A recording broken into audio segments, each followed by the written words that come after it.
Now, with that U.S. cable leaked from WikiLeaks that alleges the Al Jazeera director was in contact with U.S. officials and responded to U.S. complaints of negative coverage, promising to tone down items on the station's website, there are a lot of questions here, and we want to ask them of Danny Schechter. He's the news dissector himself in our New York studio. Hi, Danny.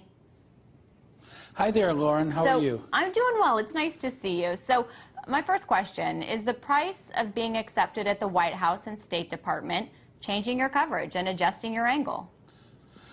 You know, first of all, let me say and acknowledge that I write for the Al Jazeera website. So I'm not a spokesman for the channel, and I'm not claiming to be. But I think this story is a little off kilter here.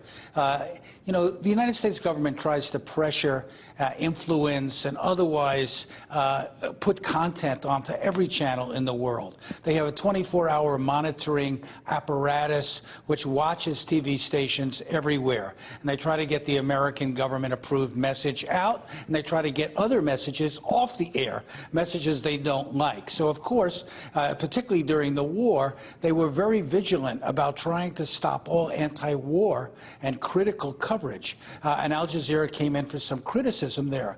And I'm sure that they came into criticism through protests to the government of Qatar, which pays a lot of the bills of Al Jazeera. So I'm sure that government went to the channel and said, hey, guys, the U.S. is very upset about X, Y, and Z. Can't we chill it out a little bit and get them off our backs? I'm sure that something like that happened. But I think the dominant approach of Al Jazeera has been impeccable in terms of being independent, offering perspectives from the bottom up, not the top down, offering the voice of the voiceless, and also offering what they call the opinion and the other opinion. They're very committed to diversity. I haven't seen that change. So then let me ask you this question a slightly different way. Could media that is not in line with the White House's agenda be accepted by the White House in the same way that media that is? Well, don't forget, right now we have a White House that's being blasted by Fox News. Fox News is not really an outlet that they like over there. They have to live in the real world, and the real world is many different voices. In terms of Al Jazeera, they have basically not really praised them. Hillary Clinton made a statement in Congress to an appropriations committee and said, look, these people are very successful. Give us some money so we can be successful in our foreign broadcasting. She wasn't really praising Al Jazeera. She was citing it as a case, an example to be emulated by U.S. government propagandists. Okay, but Danny, you just mentioned Fox News, and Fox News is a news agency that this White House has gone after. We've seen them call them a Republican Party mouthpiece, call on other news organizations to isolate and alienate Fox News, to declare it not a news organization. They've at times not given guests to Fox News. So, again, if you're not in line with the White House agenda, is it impossible to be accepted? Well, I think they have to accept you. They may not like you, and they may not go out of their way to accommodate you. I mean, I think they have done interviews with Al Jazeera. Al Jazeera has a correspondent at the White House and has gotten access and does report from the White House. So, you know, I'm not sure they exclude them, but I'm sure they're not happy about coverage that might be critical of what the United States government is doing. In the same way, the government of Qatar may not be happy with coverage that's critical of what they're doing, especially when they're paying the bills. So there's always this tension between the people who own media and the people who run media and other governments that are trying to influence media. Media is, as I have suggested, a sort of battleground today, and it will continue to be so.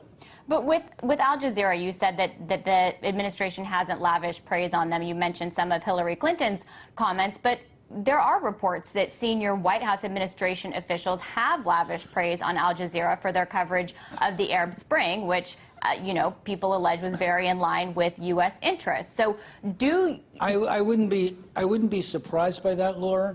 But, you know, virtually everybody in the media world lavished praise on Al Jazeera for their getting on this story and staying with it as long as they did and as comprehensively as they did. It was an impressive performance. It built viewers for Al Jazeera, not just in the Arab world, but in the United States. People wanted that information, and they tuned it in on their phone, phones, on the web, and where possible on the air. So, you know, it's also coming from the public. They want to be informed. They want information. They want to get points of view that they've been denied over the years. Then and why Al Jazeera is fighting that battle. Then why do you think their news director is finito?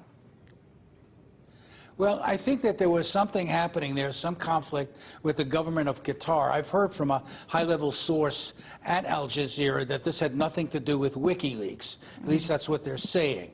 So it may be that there's some pressure there. The guy who's replacing him, who's a member of the royal family, has been involved with Al Jazeera for all these years. He's been on their board. He's not a newcomer to Al Jazeera, and I think he would be very, you know, unwise. It would be very unwise of him, and I think he probably knows it, to try to interfere blatantly in the coverage of the news. Al Jazeera would lose journalists and they'll lose audience. So you know, this is a managerial shift.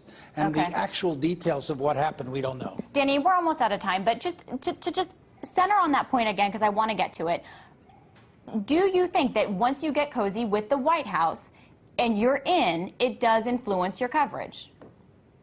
I think, of course, it does. It's, you know, the name of the game in Washington is access. And every journalist and every network wants to get their people in, wants to get the story first, wants to get quotes from insiders. And that's the game that's played. And they're often co-opted and controlled.